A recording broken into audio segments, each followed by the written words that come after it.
authors. I'm Joanne Morrell, children's and young adult fiction writer and author of short non-fiction for authors. Thanks for joining me for the Hybrid Author podcast, sharing interviews from industry professionals to help you forge a career as a hybrid author, both independently and traditionally publishing your books.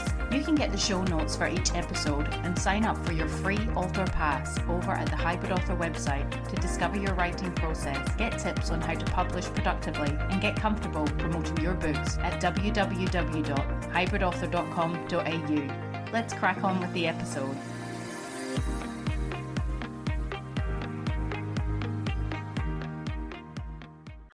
Hello, authors! I hope you're all keeping well in whatever part of the world you reside and listen to the podcast in. Today's interview is a loner-sode from me, and I'm chatting about 5 things an authorship career brings other than money. So I'm not sure how popular this episode will be, because most of us treat our authorship careers obviously as a business, so we aim to make money, and we should expect to. But I wanted to touch on some things that an authorship career brings other than money. So if you're currently not making as much money as you'd like from your author career, or none at all, or just in general, thinking about the things that authorship career brings other than money can make you feel better and actually appreciate what this brings, what it means to be an author other than earning a living. Things that you can be proud of too.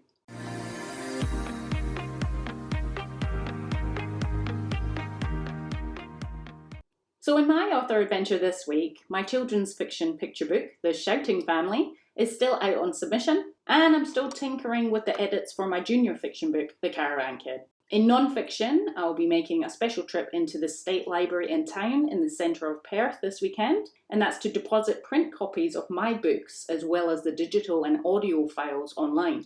So this is a legal requirement to do this, and as it states on the WACHS Library website, and I'll link all this to the show notes, legal deposit is a statutory provision requiring publishers to deposit copies of their publications in a nominated collecting institute. The State Library of Western Australia is the legal deposit library for Western Australian publications, and the deposit of material is the responsibility of the publisher of that material. Publications need to be deposited with the State Library within 30 days of publication. So I might be a bit out here with my print books, freelance writing, quick tips for fast success, but author fears and how to overcome them only arrived about 2 weeks ago, so I'm probably intact there. I don't think it's going to matter too much. So a publication is classified as any work that has been made available to the public, whether freely or for sale. It includes books, serials, maps, DVDs, CDs, posters and postcards, newspapers and sheet music, video recordings such as films and short films, audio recordings such as music and audiobooks, and electronic data. So the State Library is obviously the hub which contains and wants a record of all the things that we create in Western Australia. And it's also the place where a lot of public libraries purchase their library collections from. So a couple of weeks back, I got my mum to go into her local library to ask for a copy of my books, just to see what the librarian said, and they could not find them. So hence why I have to go and put them into the State Library. That's what they recommended. I had been aware that I needed to do this, but actually only recently, probably last year. And I've been, in the writing game for a while, probably not on the print publishing side. So anyone who is self-publishing their work needs to do this. It is a legal requirement. Obviously, if you're traditionally published, your publisher will do it. And also anybody who's using a hybrid publisher, third party, to publish their work but is in control of it, they would have to deposit these books. Also, you might need to check out where you live. If you're in a different state from Perth or a different country, check the rulings to determine your legal requirements for depository of your books within your area. So in caravan planning news, I'm boxing up my house at the moment. I shared a couple of pictures a picture on Instagram this week of my empty bookshelf, and it's actually quite funny that most of the boxes I've packed up so far, which are coming out for me, my study, it's mainly books, all sorts of books, cookbooks, non-fiction, fiction. I haven't even got to my children's back library bit yet. The only other boxes I've got are DVDs. I don't really have many ornaments or anything like that, or things per se. I guess I'm not really a things person. So when it comes to packing for the caravan, it's not going to be too hard for me what to take or not what to take, as long as I've got, some clothes and my podcasting gear, my laptop, and an internet connection, and for digital books and being able to do this podcast and write and other things, then I'm quite happy. Be a different story when it comes to my children, who are both hoarders, the little one mainly, when they've got to choose what to take and what not to take. They have been on these holidays before, but this is sort of, for a lot longer, so we'll see.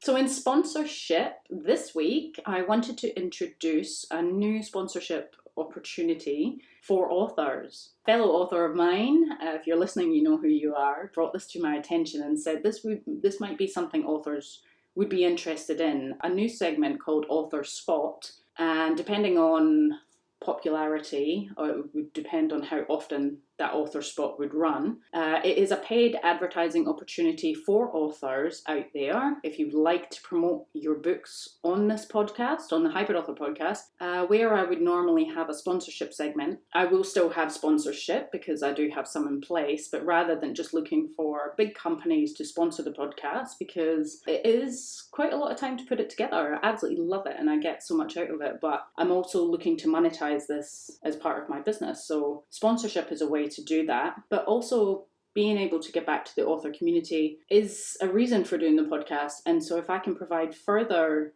services and areas where I can help authors get their work out, then I will do so. So yeah, this is going to be called Author Spot, and probably just a minute paid advertising promotion. It will be a vetted service, so the way in which it will work is you can email me at joanne@hybridauthor.com.au. In the subheading, write Author Spot and your name and the title of your book, and I will obviously review it and might request the material to review further. It's not a case of just anybody's written a book and anybody can advertise on here. There will obviously be vetted services to check that what I am promoting is, viable for the people who are going to be reading it and buying it. I have an obligation to them also. So if you're interested in promoting your book on the Hybrid Author podcast, as I said, head on over to the website, either hybridauthor.com.au, email me through the contact sheet there, or just at my email, joanne@hybridauthor.com.au.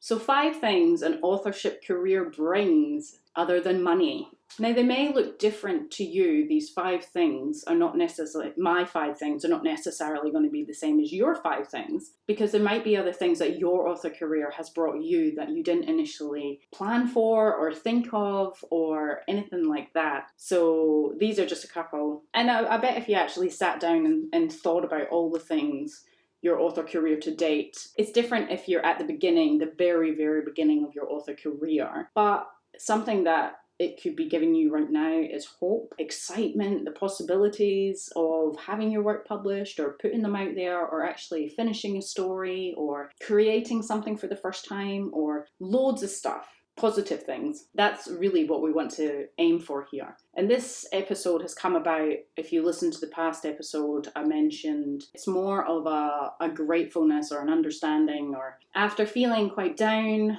I think about rejection and looking at how many books have to sell to be able to earn the sort of money that I want to earn. But then I only have 2 books, so I need to keep that in mind. If you've ever listened to any self-published podcast, they always say you need a lot of backlist, a lot of books behind you need to be doing before you can probably be making a decent author income, like one you want to support your family on, or one that can have you quit your job, that sort of thing. So yeah, I think I was just feeling particularly down, and I was listening to an audiobook, and I haven't finished it. I've had to stop it because it's got so much in it. One of these things where you have to stop and sort of reflect. And it's a bit of a swearing one. Rich as the F Word by Amanda Frances. At this point, I definitely recommend it. I'm not at the end of it, but I felt really enlightened by what she was saying in her book. So much so, it led me to start thinking about my authorship career and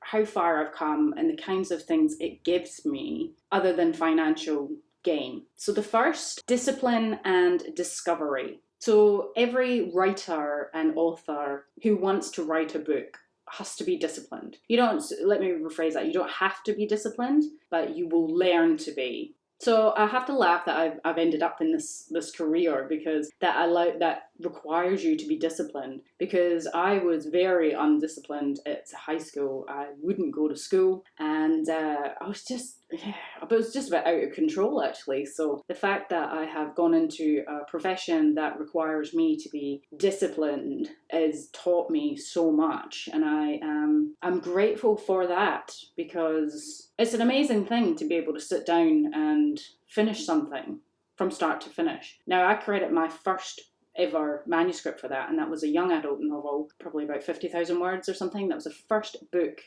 manuscript that I ever wrote, and you might have, who are regular listeners, heard me speak about this manuscript. I call it a verbal vomit or diarrhea of my adolescence. It was really a lot of things that I sort of went through and dealt with, and didn't have probably much of a storyline to it or nothing. That was great. I grew up in Scotland, so it was set in Scotland, and slang language and all. And I still have the title in mind, and I still plan on sort of using that title for something, because the title was amazing. But I spent so much time on that. You know, it was at least a couple of years or a year. Had it professionally critiqued by Susan Medallia. I had all sorts of things, and I kind of wrote that and then moved on. But that disciplined me to finish a big works. I have ever since been continuing down the writing rabbit hole to get my words done, even if it means, you know, friends of mine are out on a Friday night and I'm inside finishing something, because I want to. I guess that's the difference. If you want to do something, you will. Sometimes you don't feel like it, but you will find eventually you will become disciplined in your writing to just do it automatically. And it's a good skill to have if you want to be productive and you want to get ahead in life. So the discovery part comes from just discovering stuff about yourself. You know, I never thought I had much views or things to say on anything. And when it comes to writing, obviously a lot of your opinions and ideas go into stuff, and you think, oh, okay, I do have things to say. That's why, and you can discover what you feel about a certain topic, or how, you know, you felt about something. It might just come out. You can also discover that stuff that you didn't know about yourself. You know, like there's traits that have come out of that I realized that I never really thought about myself before. I am extremely determined to have an authorship career that's going to sustain me and my family for the long run, for the rest of our lives, basically. So even every knockback I take, I'll still keep going. I didn't know that about myself until I started an authorship career. I also discovered I can take a lot of rejection and judgment and all sorts of things from, you know, putting work out there and being rejected and people having thoughts about what I do, all sorts of things. So the second thing an authorship career brings, other than money, is giving life to our characters and our ideas that we have been blessed with, or blessed to receive. Now, I'm not a religious person really anymore. I did used to go to church and Sunday school when I was a child, more so because my best mate used to go and I sort of chummed her. And I don't think it was Christian values is a bad thing by any means. But, you know, and I've heard, if you listen to Pip Harry on the podcast, I can't remember what episode she is, she says that writing and ideas, it's almost like a spiritual thing. You know, where do the ideas come from?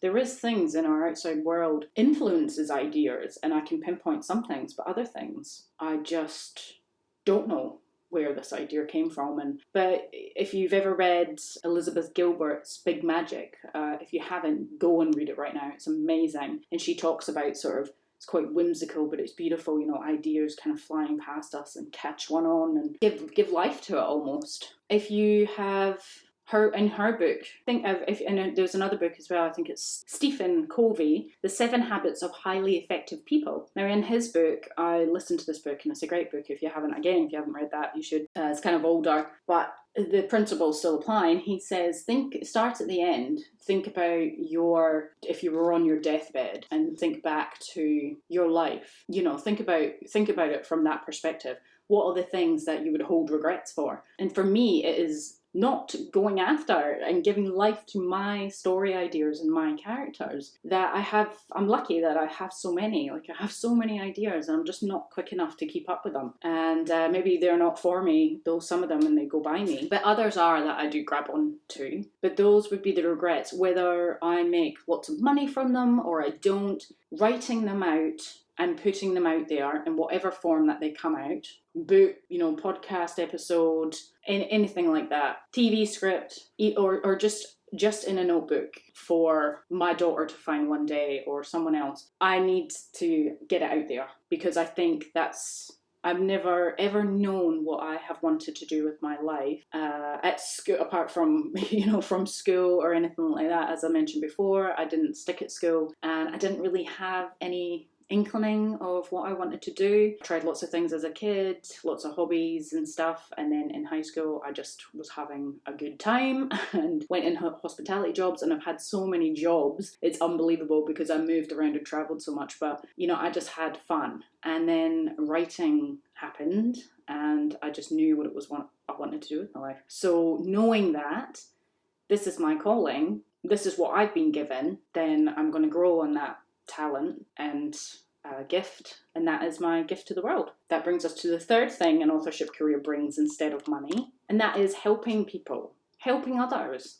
I always feel like I would love to help others. Realised a few years into the writing career that my writing can help others. When I think of helping others, I think, having to go and do something for them, or, something physical, like give them a present or help them do the housework or just help someone in that regard. I didn't really ever think that by writing my books, they could help someone one day, especially my non-fiction ones. And they were never planned. That's only just come out of having a writing career and going out and experiencing things that these books came about. But I'd always gone out to be a writer as a fiction author. So Freelance Writing Quick Tips for Fast Success is out there, mainly for anybody who wants to start up a freelance writing business. So it touches on various tips to help with mindset, business values, rates of pay. Mainly I see this book for writing students, so that's going to help them if they want to set up freelance writing business and just get started, because there was tips in there that I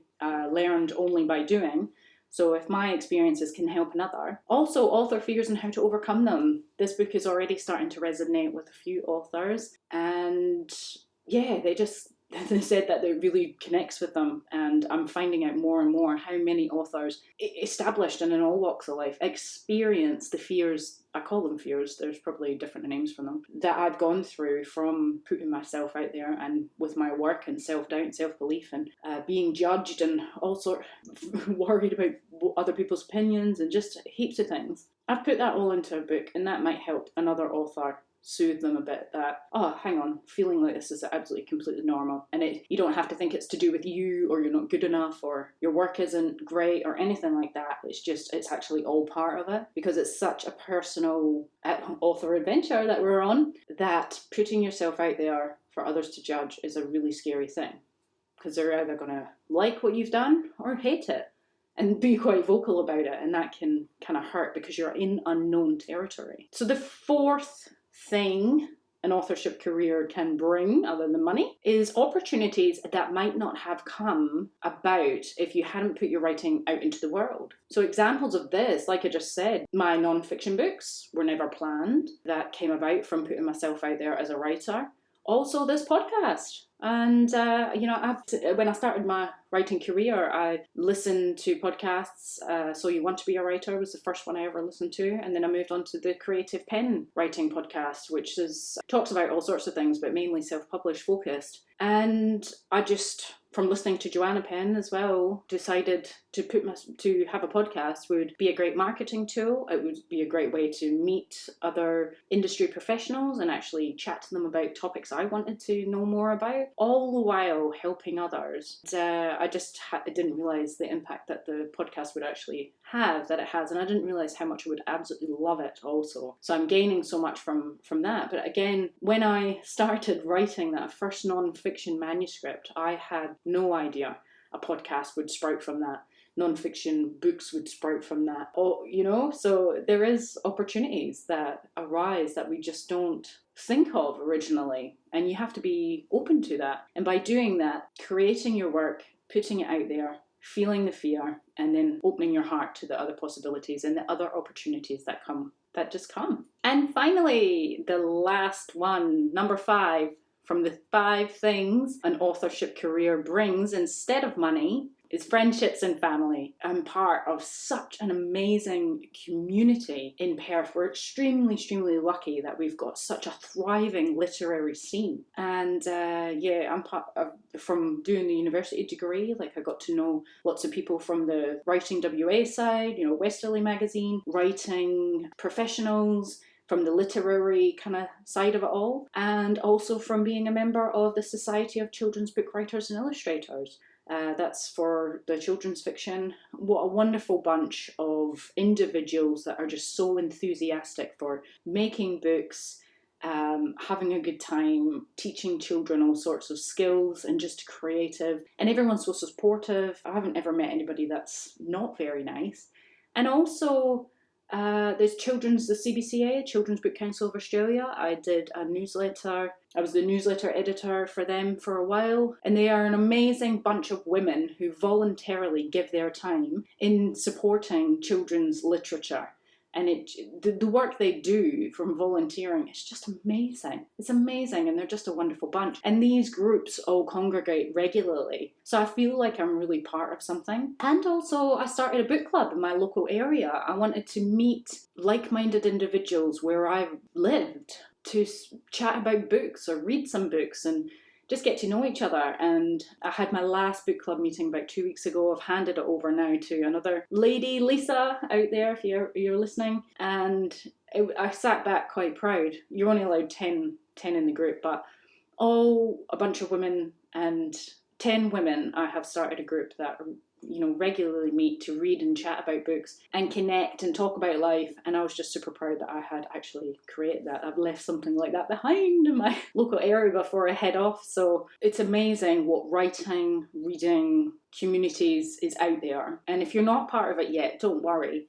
Just go along to a local event. I used to go to the library talks and meet different authors to ask questions, and even just join a book club if you don't want to start your own, or there's organisations and clubs and groups for almost every single writing style, genre that you want to be part of out there. If you don't feel comfortable going along in person at the moment, then online groups as well you can check out. Just get in on the fun, because it's definitely nice to meet people who are aiming for and striving for the things that you are.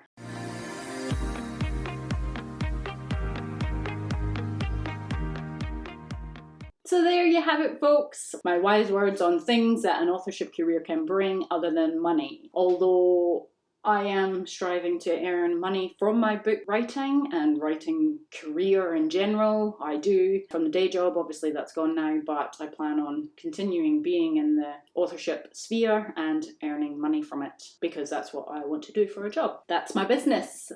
And there's nothing shameful in that, to say I want to make some money while book writing. And to hell with those people that say don't get into this business if you want to earn money. There's plenty of authors out there who are, and they're earning a decent living, or they're on their way to. It's about building up your backlist and your books and not giving up. That's the main thing. I'd really love to hear about the things that your authorship career brings other than money. Has there been any opportunities that have come up that you didn't initially set out of that have just been amazing? What does your writing give you other than financial gain? Please reach out to me at joanne@hybridauthor.com.au to share your story, or through social media. I would just be thrilled to hear. Because focusing on these types of things, we can get down and out about chasing the publishing dream and earning a living from our writing. Sometimes thinking about what else we're gaining here can put a positive spin on it. It can make you feel better about what you're doing, rather than feeling